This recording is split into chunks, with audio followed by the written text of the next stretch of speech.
Bir neçə ildir ki, Bayramlı qəsəbəsi ilə Şirvan şəhərini birləşdirən bu gördüyünüz kürdə olan üzən qurğu illərdir ki, bu vəziyyətdədir. Aidiyyatı qurumların isə məsələyə reaksiya verməməsi ayrı bir sual doğurur.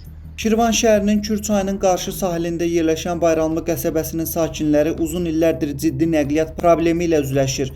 Qəsəbədən şəhərin mərkəzinə və digər istiqamətlərə getmək üçün sakinlər kiçik tutumlu qayıqdan istifadə edərək Kür çayını keçirdilər. Bu həm vaxt, həm də büdcə baxımından onlar üçün daha sərfəli idi.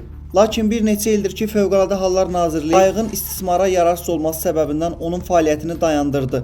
Daha sonra Kür çayının suyunun səviyyəsinin artması nəticəsində hər iki sahildəki üzən dayanacaqlar yan yataraq təhlükəli vəziyyətə düşdü. Bu günə qədər aidiyyatı qurumlar problemin həlli istiqamətində konkret addımlar atmayıb. Sakinlər bildirirlər ki, şəhərə gedib gəlmək üçün ictimai nəqliyyatdan istifadə etmək onların ailə büdcəsinə ciddi mənfi təsir göstərir və bu hal əlavə çətinliklər yaradır. Sakinlərin yeganə tələbi su nəqliyyatının təhlükəsiz şəkildə bərpa edilməsidir. Biz də aidiyyatı qurumlardan bu məsələyə həssas yanaşma göstərmələrini və sakinlərin problemlərinin tezliklə həll olunmasını tələb edirik. Mirsahib Rahiloğlu, Muğan TV, Şirvan.